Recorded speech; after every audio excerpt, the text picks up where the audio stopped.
A new method of testing is helping researchers learn more about the effects of vaping on young adults. A breathing test used by researchers at Dalhousie University shows young people who use e-cigarettes have worse lung function, than those who don't. So for more on the study and what it revealed and the risks to young people, we're joined by Sonia Stanojevic, who is a respiratory epidemiologist with Dalhousie University. Sonia, good morning. Good morning, Anne-Marie. The breathing test you use, the lung clearance index, this is where participants breathed in and out using pure air. What were the overall findings of your study? That's right. So this is a test that's existed for quite some time, but it was the first time that we used it in individuals who use e-cigarettes and to try to compare lung function. And what we found was that individuals who frequently used e-cigarettes, so these were daily users who puffed more than 5 puffs per hour.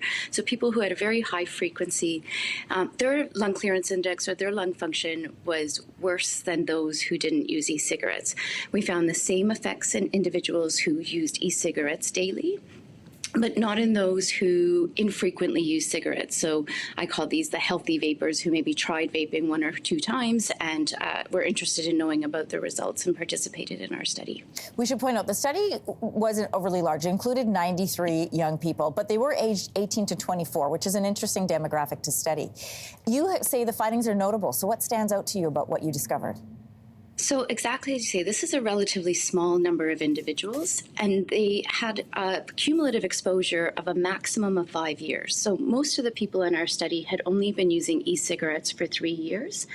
And while it was a small number of individuals and overall the effect was moderate, it does highlight to us that when we look at the right parts of the lungs, we may be able to see damage much earlier than if we use traditional breathing tests.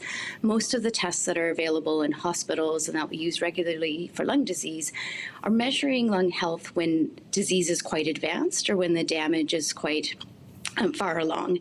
This is a test that can give us early signs of whether there's damage to the small airways. And I think as a tool for how we think about evaluating or looking at the effects of e-cigarettes moving forward, it's quite promising as the measure that we should be using to understand what's happening. Is the damage that we see with vaping comparable to the damage that we see with traditional cigarette smoking?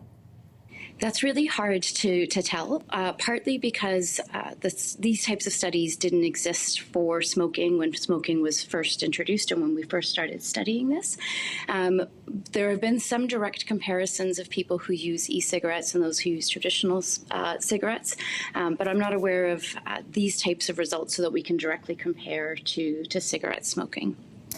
There is a known cancer risk with smoking cigarettes. Does that same cancer risk exist with vaping?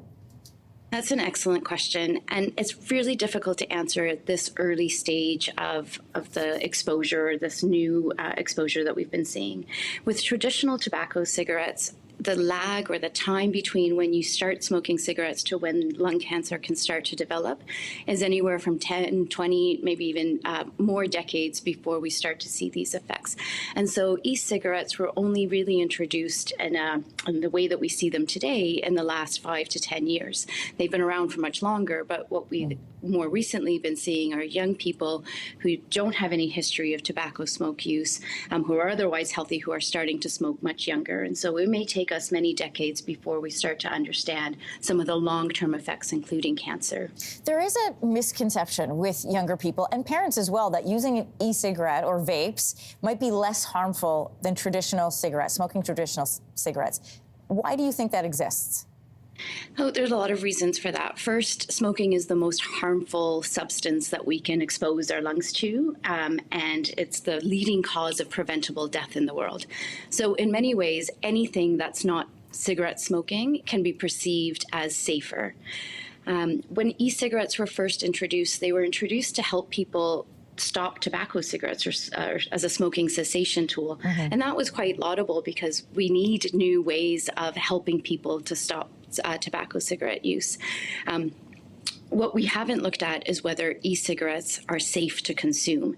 And in the original recommendations that were put out, there was very little evidence to make those on. And so, like as mentioned earlier, anything that's not tobacco cigarette smoking is perceived as healthy.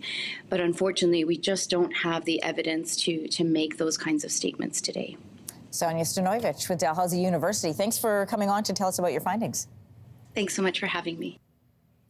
If you liked that video, make sure to subscribe to the Your Morning YouTube feed, where you can find all kinds of new content posted every weekday morning.